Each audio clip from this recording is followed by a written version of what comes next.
Hola a todos, les habla Elian Villegas, ministro de Hacienda de la República de Costa Rica. Hoy quiero conversar con ustedes sobre los mecanismos de apoyo financiero para la mitigación del cambio climático. Pero antes quiero recordar algunas de las similitudes que podemos encontrar entre lo que es propiamente la actual crisis por el coronavirus y la crisis del cambio climático. La primera similitud que encontramos es que ambas tienen un alcance global. Una segunda similitud es que ambas terminarán afectando más a los países más pobres, terminarán consumiendo más recursos de los escasos recursos con que cuentan esos países pobres. Y finalmente, la única forma de salir de ambas crisis, o al menos de administrarlas de una forma inteligente, es mediante un esfuerzo global.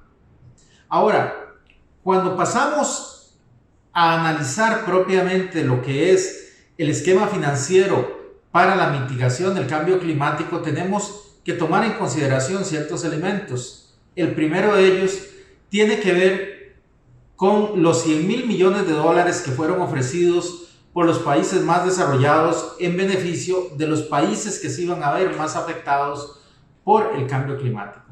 Es importante que esos 100.000 millones de dólares lleguen.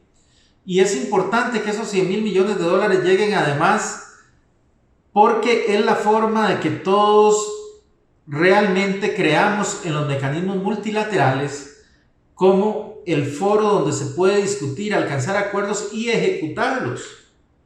Y por eso es muy importante que todos los países que estamos mucho más afectados por la crisis del cambio climático, pues tengamos acceso a estos recursos.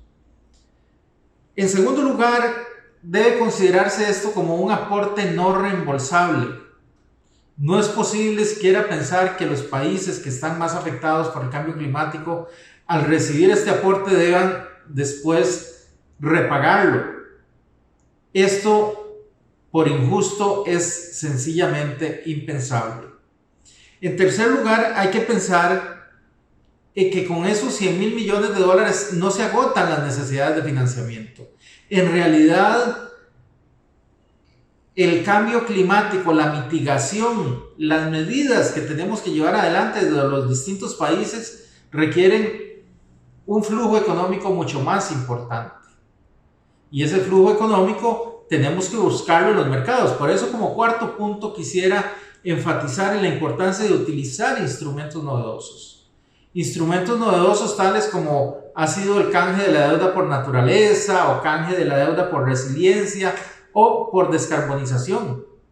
Al final lo que estamos haciendo es utilizar el componente financiero de un lado y juntarlo con la finalidad solidaria que andamos buscando del otro. De la conjunción de estos dos elementos saldrá un esquema que será mucho más amigable para todos los países y que a la vez le permitirá a los grandes inversionistas institucionales de todo el mundo y también a los países que quieran invertir y que cuenten con los recursos para ello, ser solidarios y darle al resto de la humanidad un gesto de generosidad que todos estamos ocupando. Pero de la mano de todo esto va otro elemento que tal vez por clásico a veces dejamos de lado, y es la estabilidad fiscal.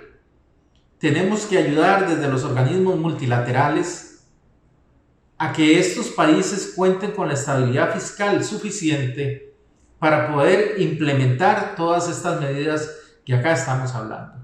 Porque si no, al llegar a los mercados financieros igualmente van a ser duramente castigados debido a su debilidad fiscal. Así es que ese tema originario e importante de la estabilidad fiscal es uno que no podemos dejar de lado. Y hasta acá hemos hablado únicamente de los países comunidades, pero también en esos países existen individuos y estas personas en lo individual tienen algunas necesidades. Por eso debemos tener presente dos elementos. El primero es el de la cobertura laboral. Es importante contar con los recursos suficientes para reentrenar, para capacitar profundamente y para dar la asistencia técnica que necesitan los trabajadores de todos estos países. Y eso debemos hacerlos para evitar una segunda consecuencia. Y la segunda consecuencia, que es muy grave, es el desplazamiento y la migración, las migraciones masivas desde los países más afectados por el cambio climático. Es un fenómeno que debemos evitar.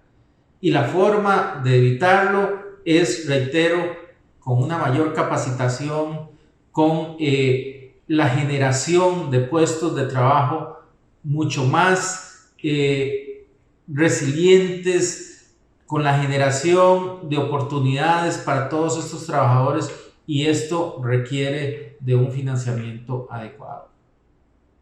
Nosotros en Costa Rica, recordemos que somos parte de la región centroamericana, que es una región que es altamente sensible a todos los problemas del cambio climático.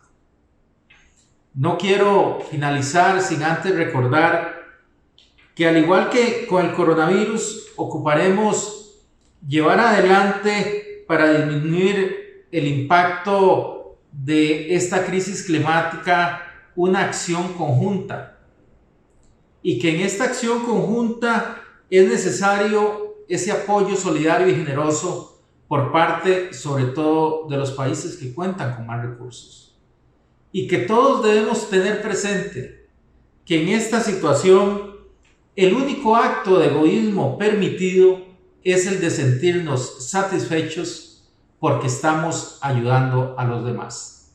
Muchas gracias a todos ustedes.